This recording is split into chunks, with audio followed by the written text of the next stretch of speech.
What if I told you that love, real, deep, and lasting love, isn't about luck? It's not about being in the right place at the right time or waiting for the stars to align. It's about something far more powerful, something within your control. Most people spend their lives chasing love.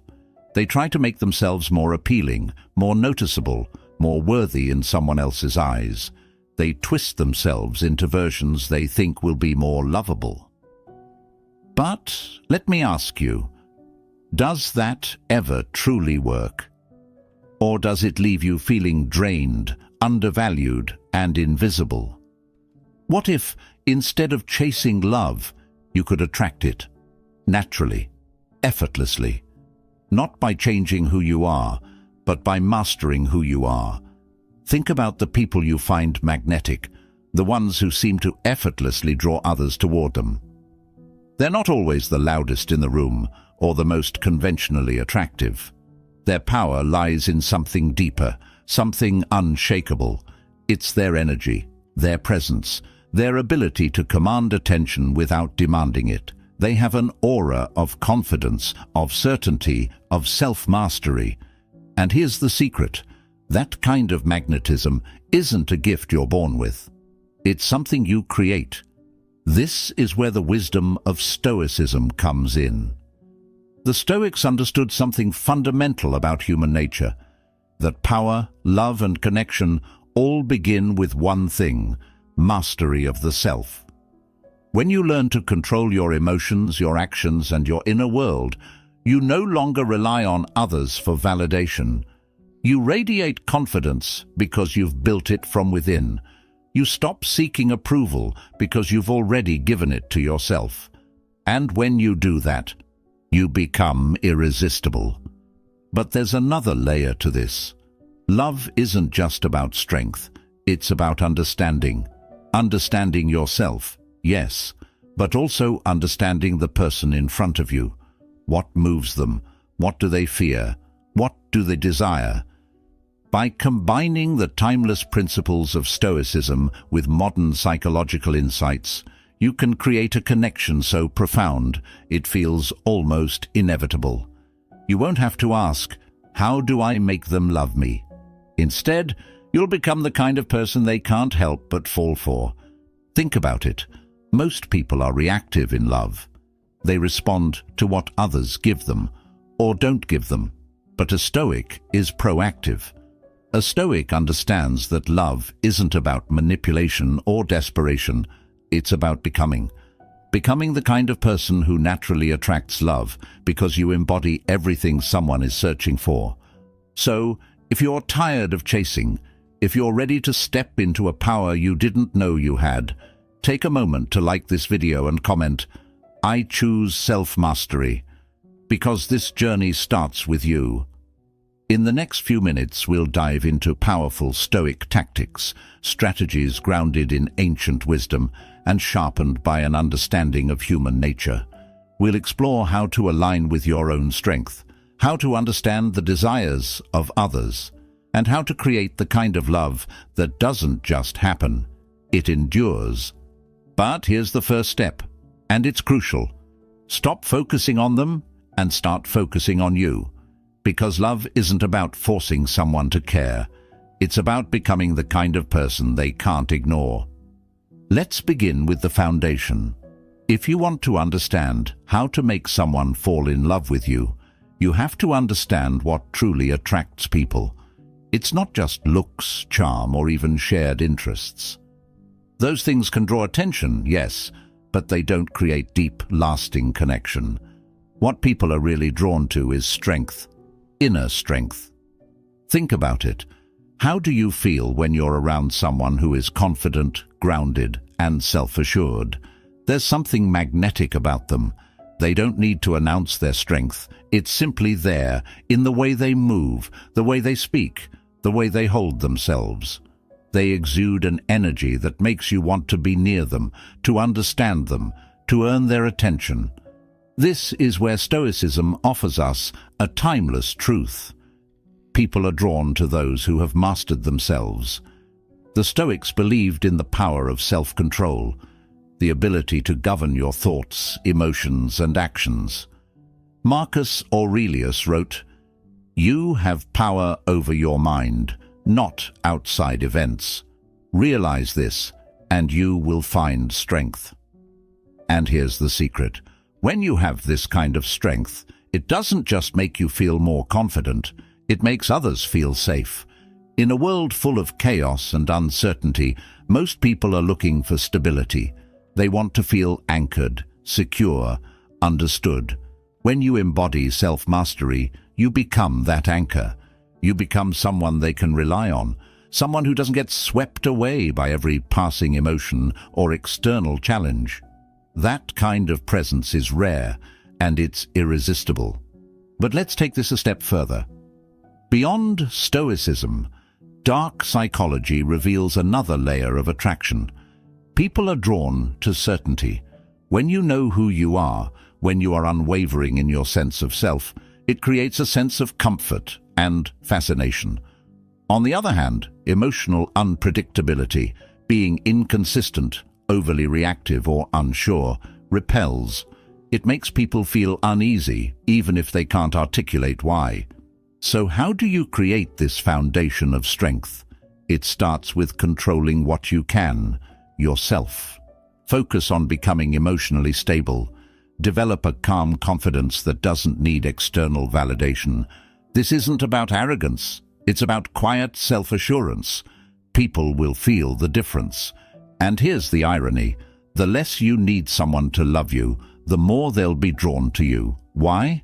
Because you're no longer chasing their approval. You're not trying to fill a void. Instead, you're inviting them to step into your world. A world that feels steady, compelling, and whole. If you're ready to build this kind of strength, take a moment to like this video and comment, "I choose self-mastery," because this foundation isn't just about attracting someone else. It's about becoming the strongest, most confident version of yourself. And that's where real love begins. Now that we've laid the foundation, let's explore one of the most magnetic traits a person can possess: authenticity. In a world filled with masks, where people are constantly pretending to be something they're not, authenticity shines like a beacon. It draws people in because it offers something rare, something real. Let me ask you, how often do you find yourself editing who you are to fit in, to be liked, to impress someone? It's natural, isn't it?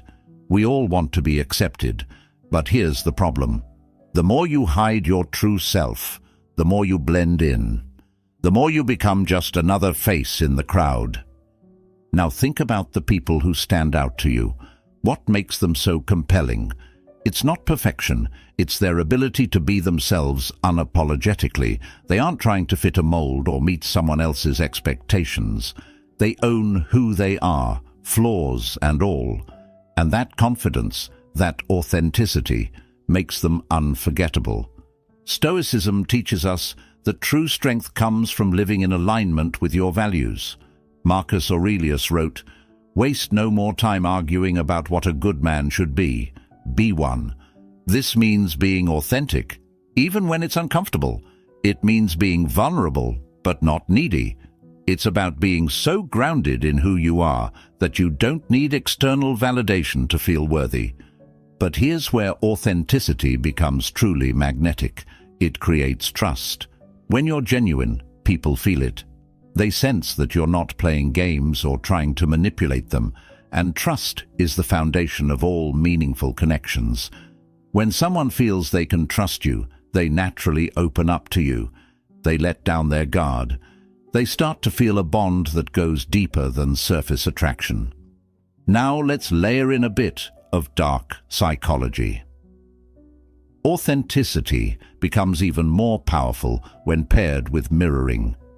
Mirroring is the subtle art of reflecting back the other person's energy, tone, and emotions. It makes them feel understood, seen, and comfortable. But here's the key. You can only mirror effectively when you're being authentic yourself. People can sense when you're faking it. So, how do you cultivate this kind of magnetism? It starts with knowing yourself. What are your values? What do you stand for? What makes you, you? The more you embrace these things, the more naturally attractive you become. And when you pair authenticity with genuine curiosity about the other person, you create a connection that feels effortless. The beauty of authenticity is that it doesn't require you to chase anyone. When you're true to yourself, the right people will be drawn to you. You won't have to convince them, because your energy will speak for itself. If you're ready to embrace the power of authenticity, take a moment to like this video and comment, "I choose to be real." Because the world doesn't need more perfection, it needs more truth. And the most powerful thing you can do is show up as yourself. Let's talk about one of the most overlooked yet powerful aspects of attraction: mystery. In an age where everything is overshared and people rush to reveal every detail about themselves, being mysterious is a rare and captivating quality. It's the subtle art of leaving just enough unsaid to make someone want more. Think about it. Why are we drawn to stories that leave us guessing? Why do cliffhangers keep us on the edge of our seats? It's because mystery creates intrigue. It taps into our natural curiosity and compels us to seek answers. The same principle applies to human connection. When you reveal everything about yourself too quickly, you remove the excitement of discovery. But when you hold back, you create a sense of allure that keeps others engaged. Here's where Stoicism provides invaluable insight. A Stoic doesn't seek validation from others. They don't feel the need to prove themselves or overshare to gain approval. They embody self-control, knowing that their worth is not dependent on how much they reveal. Epictetus once said, "Keep silent for the most part, or say only what is essential and in few words." This doesn't mean you should be cold or distant. It means you should be intentional about what you share and when. Mystery isn't about playing games or being deceitful. It's about understanding that not every part of you needs to be on display at all times. When you leave room for curiosity, you give someone the chance to explore who you are, gradually. And this exploration is what builds intrigue and deepens connection. Now, let's bring in a psychological perspective. Human beings are naturally drawn to what feels slightly out of reach. When something or someone seems too available, it's easy to take it for granted. But when there's an air of mystery, it activates the brain's reward system. The person becomes more invested in figuring you out, in earning your attention, in uncovering the layers you've chosen to keep hidden. But here's the key. Mystery only works when it's authentic. It's not about being secretive for the sake of it. It's about genuinely living a life so rich and fulfilling that there are naturally parts of you that take time to uncover. When you cultivate hobbies, passions, and goals that are deeply meaningful to you, you naturally exude a sense of depth that others find fascinating. So, how can you embody this subtle art of mystery? Start by practicing restraint. The next time you meet someone new, resist the urge to overshare. Let them ask questions. Let them lean in. Be deliberate about the parts of yourself you reveal, and allow the rest to unfold over time. Remember, attraction isn't about being an open book. It's about being a book worth reading. When you embrace mystery, you become someone people want to know, someone they can't stop thinking about. If you're ready to harness this powerful tactic, take a moment to like this video and comment, "I choose mystery," because sometimes the most compelling thing you can do is let them wonder. Here's a truth that's often overlooked. People aren't drawn to you for who you are alone.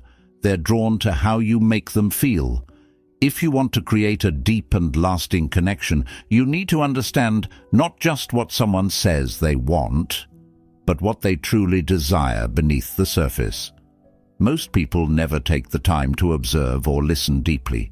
They're too focused on presenting themselves, trying to impress, or worrying about how they're being perceived. But a Stoic knows better. The key to understanding someone's desires is not in speaking, it's in observing. Stoicism teaches us to approach the world with calm detachment. Marcus Aurelius wrote, "The happiness of your life depends upon the quality of your thoughts." When you focus less on how you're coming across and more on being present, you gain insight into the subtle clues others reveal about themselves, their body language, the words they choose, the emotions they express. All of these are windows into their inner world. Here's where dark psychology adds another layer. Most people aren't fully aware of their own desires. They might tell you they value one thing, but their actions reveal something entirely different. Your role is to pay attention to those actions. For instance, someone might say they want stability, but their choices show they're drawn to excitement. Or they might say they value independence, yet their behavior suggests they crave closeness. When you learn to read these unspoken cues, you make someone feel seen in a way they rarely experience. And feeling seen, it's one of the most powerful emotions you can evoke in someone. It creates a connection that feels almost magical, as if you understand them better than they understand themselves. But understanding their desires isn't just about observation, it's about empathy. It's about stepping into their shoes and asking yourself, what are they really looking for? Is it validation, security, adventure, freedom? The more you understand their emotional needs, the more naturally you can create a bond that feels meaningful and authentic. Now, let's bring this back to Stoicism. The Stoics teach us to observe without attachment. This means you're not trying to manipulate someone by exploiting their desires. Instead, you're creating a connection that's rooted in genuine understanding. When you approach love with this kind of clarity and intention, it becomes less about making them fall for you and more about creating a space where they feel safe to be themselves. But here's the catch. You can't truly understand someone else if you haven't first understood yourself. This is why self-awareness is so critical. When you've done the inner work, when you know your own values, strengths, and boundaries, you're better equipped to recognize what aligns with you and what doesn't. If you're ready to start understanding desires, both theirs and your own, take a moment to like this video and comment, "I choose clarity." Because love isn't about guessing. It's about seeing clearly, both within yourself and the person you're drawn to. Here's a paradox that few people understand. The more you're willing to let go, the more attractive you become. In relationships, most people cling. They hold tightly to the idea of control, believing that if they can just do the right things or say the right words, they can make someone love them. But love doesn't work that way. Love flourishes in freedom, and freedom begins with letting go. Think about it. Have you ever been drawn to someone who was desperate for your attention? Someone who clung to you so tightly that it felt suffocating. Now contrast that with someone who radiates confidence, someone who seems perfectly content whether you're there or not. Which one feels more compelling? Which one do you find yourself wanting to chase? This is where Stoicism offers profound guidance. A true Stoic doesn't chase, they attract. Epictetus said, "Freedom is the root of all joy." When you free yourself from the need to control someone else's feelings, you step into a place of power. You project an energy that says, "I am whole on my own." And that energy, it's magnetic. Letting go doesn't mean you stop caring. It means you stop attaching your sense of self-worth to the outcome. When you let go of the need for someone to love you, you create space for genuine connection to grow. You stop forcing, and you start allowing. This shift is subtle, but its impact is profound. Here's where dark psychology provides an interesting insight. Human beings are wired to want what feels scarce. When something or someone is too readily available, we often take it for granted. But when there's a sense of independence, When someone shows that they don't need us, it sparks curiosity and desire. By letting go, you create a sense of scarcity, not as a tactic to manipulate, but as a natural byproduct of your self-sufficiency. When you're not constantly available, when you're not chasing, you become someone worth pursuing.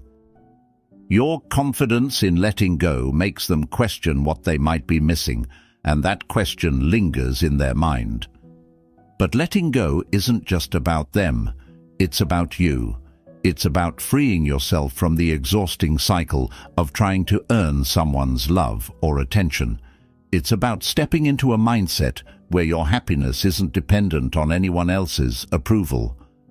This confidence of letting go also means you're willing to walk away if something doesn't align with your values or goals. This is a powerful statement, not just to them, but to yourself. It's a declaration that you are in control of your life, your emotions, and your choices. So how do you practice letting go? Start by reminding yourself that you can't control how someone feels about you. You can only control how you show up, how you treat others, and how you honor yourself. Focus on your growth, your passions, and your peace.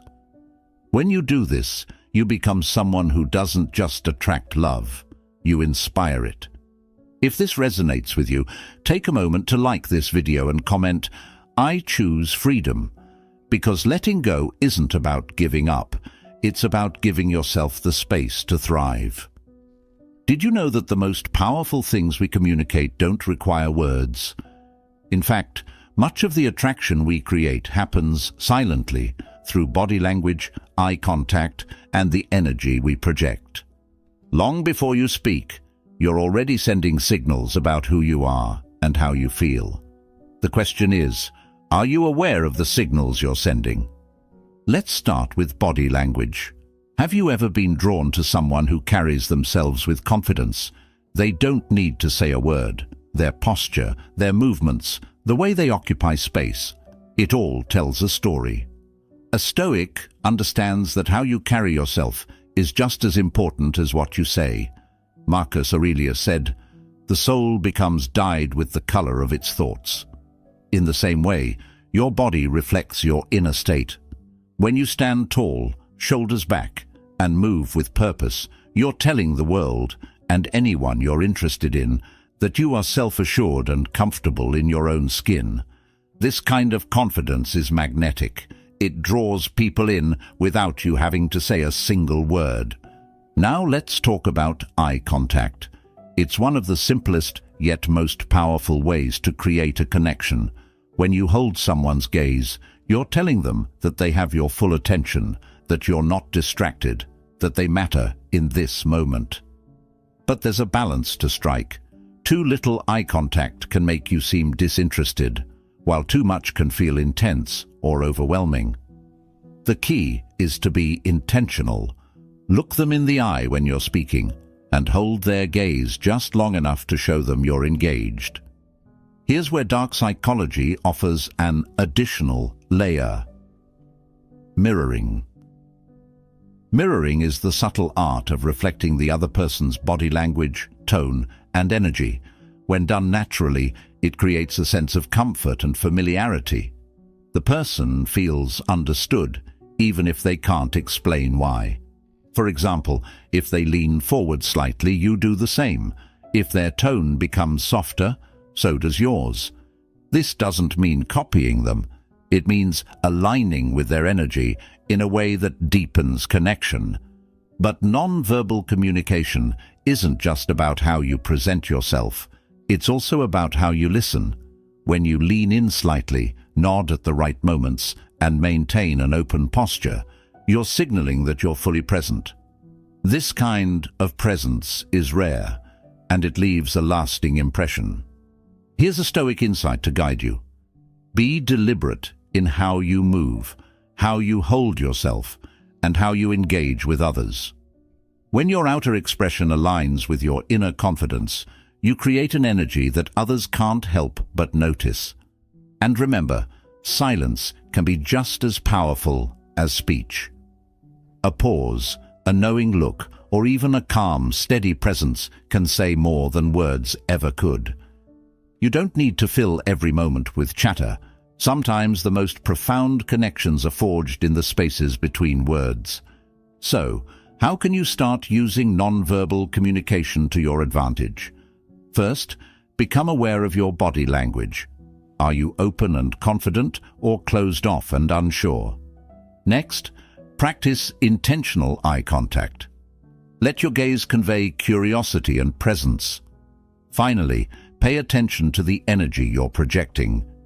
Is it one of calm confidence, or are you letting nervousness take over? If you're ready to master the art of communicating without words, take a moment to like this video and comment, "I choose presence." Because attraction isn't just about what you say, it's about how you show up. Let's talk about something that often gets misunderstood: boundaries. Most people think of boundaries as walls, things you put up to keep others out. But in truth, boundaries aren't about exclusion. They're about definition. They define who you are, what you stand for, and what you will and won't accept. And here's the surprising part. Boundaries are incredibly attractive. Think about it. When someone has clear boundaries, it shows they respect themselves. It shows they value their time, their energy, and their emotional well-being. And that kind of self-respect is magnetic. It draws people in because it sends a powerful signal. I know my worth, and I won't compromise it. Stoicism teaches us that the foundation of a virtuous life is self-control. Marcus Aurelius said, "You have power over your mind, not outside events. Realize this, and you will find strength." Boundaries are an expression of that power. They're a way of saying, I control my life, and I choose what I allow into it. But how does this relate to love? Boundaries create a sense of balance in a relationship. They prevent you from overgiving or losing yourself in the process of trying to make someone else happy. They ensure that your needs are met and that your identity remains intact. And here's the key. When you respect your own boundaries, others will respect them too. Now let's explore how boundaries play into attraction. Have you ever noticed that people are often drawn to what feels slightly out of reach? When you're too available, too accommodating, or too willing to bend, it can make you seem less valuable. But when you have boundaries, when you're willing to say no or walk away if necessary, it creates a sense of intrigue and respect. This is where dark psychology offers a useful insight, the push-pull dynamic. It's the balance between being open and being selective. You give enough of yourself to show interest, but you hold enough back to maintain your sense of independence. This keeps the connection alive because it creates a sense of challenge. It makes the other person want to earn your attention and respect. But boundaries aren't just about attraction, they're about protection. They protect your energy from being drained, your emotions from being manipulated, and your time from being wasted. And when you protect yourself, you set the standard for how others should treat you. Establishing boundaries doesn't mean you're difficult or demanding. It means you're clear about what you deserve. It means you're confident enough to walk away from anything or anyone that doesn't align with your values. This clarity is what makes you irresistible, because it shows you're someone who can't be easily swayed or taken for granted. So, how do you set boundaries in love? First, get clear on your non-negotiables. What are the things you absolutely need in a relationship? What are the behaviors you won't tolerate? Next, communicate your boundaries calmly and confidently. You don't need to justify them, simply state them as a reflection of your self-respect. Finally, be willing to enforce them. A boundary is only as strong as your willingness to uphold it. If you're ready to embrace the power of boundaries, take a moment to like this video and comment, "I honor my boundaries." Because love isn't about losing yourself. It's about finding someone who values you for exactly who you are. Now let's dive into one of the most counterintuitive truths about love and attraction. The more you try to control someone, the more they slip away. But when you let go of the need for control, you create the space for genuine love to grow.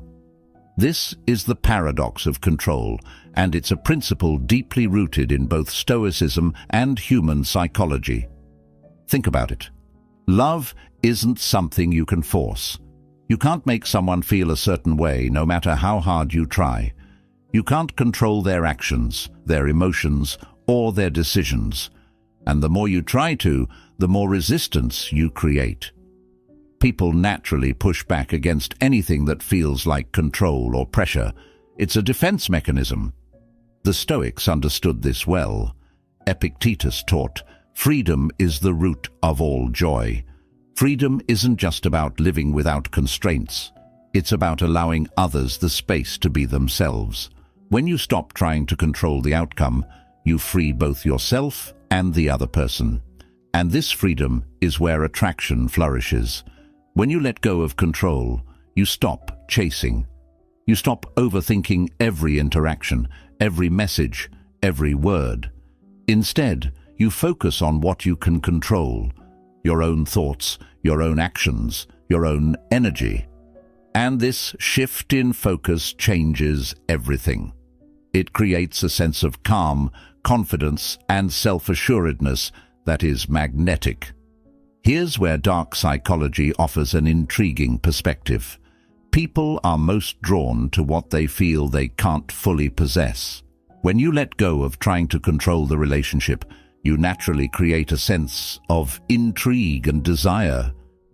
You send a powerful signal: I'm here because I choose to be, not because I need to be. This independence makes you more attractive, not less. But the paradox of control goes deeper than that. By letting go, you also make the other person feel more in control. And when people feel in control of their choices, they're more likely to invest emotionally. It's human nature. We value what we choose for ourselves far more than what's handed to us or forced upon us. So, how do you practice the paradox of control in your own life? Start by recognizing what you can and cannot control. You can't control how someone feels about you, but you can control how you show up. You can control your energy, your behavior, and your willingness to walk away if the relationship doesn't align with your values. Next, focus on being present. Let go of the need to plan every move or predict every outcome. Trust that if the connection is meant to grow, it will, naturally, without force or manipulation. And finally, embrace the power of choice. Remind yourself that you don't need someone to validate your worth. You're choosing to be in their life, and that choice is a gift, not an obligation. If this resonates with you, take a moment to like this video and comment, "I let go of control." Because love isn't about holding on too tightly. It's about creating a space where both people can grow, together and freely. As we bring everything together, there's one truth that remains at the core of all these principles. Love doesn't start with them. It starts with you. It starts with how you see yourself, how you treat yourself, and how you show up in the world. Before anyone can truly fall in love with you, you must first embody the traits you want to attract. Think about it. How often do we place the burden of our happiness on someone else? We tell ourselves, "I'll feel complete when they love me. I'll feel worthy when they choose me." But love doesn't work that way. When you approach love from a place of emptiness, you're not looking for connection, you're looking for validation. And validation is fleeting. The Stoics knew this. They taught that self-mastery is the foundation of all fulfillment. Marcus Aurelius wrote, "It is not the external things that disturb us, but our thoughts about them." When you rely on someone else to fill the gaps within you, you give away your power. But when you fill those gaps yourself, when you master your thoughts, emotions, and actions, you become whole. And wholeness is what attracts love that lasts. So, how do you start with yourself? First, practice self-respect. Know your worth and don't settle for less than you deserve. When you set high standards for how you treat yourself, others will naturally rise to meet them. Second, focus on your growth. Pursue your passions, nurture your mind, and cultivate the kind of life that makes you excited to wake up in the morning. Here's the truth. The more fulfilled you are on your own, the more you radiate the kind of energy that draws others in. You become someone who doesn't need love, but chooses it. And that choice, that's what makes it powerful. Dark psychology supports this idea in an interesting way. People are most attracted to those who seem self-sufficient, independent, and confident in their own skin. Why? Because being with someone like that feels secure. It feels inspiring. It feels like being part of something greater rather than carrying the weight of someone else's insecurities. But here's where the journey takes a deeper turn. Starting with yourself doesn't just make you more attractive, it makes you happier. When you love yourself, you stop settling for half-hearted relationships. You stop chasing people who don't see your worth. You stop wasting your time on connections that drain you. Instead, you attract people who align with your values, who respect your boundaries, and who see the beauty in your authenticity. Love that starts with you is love that lasts. It's not built on need, but on mutual respect and admiration. It's not about completing each other, but about growing together. So, as we close this journey, let me leave you with a question. What are you doing today to love yourself more? How are you showing up for yourself in a way that sets the standard for others? If this video resonated with you, take a moment to like it and comment, "I choose self-love." And remember, true love isn't about finding someone to fill your voids. It's about becoming so full within yourself that love flows naturally toward you. Thank you for watching Stoic Blessing. If you found wisdom in this reflection, subscribe to the channel, turn on notifications, and join our growing community of seekers and thinkers. Your journey starts now. Choose yourself, and the rest will follow.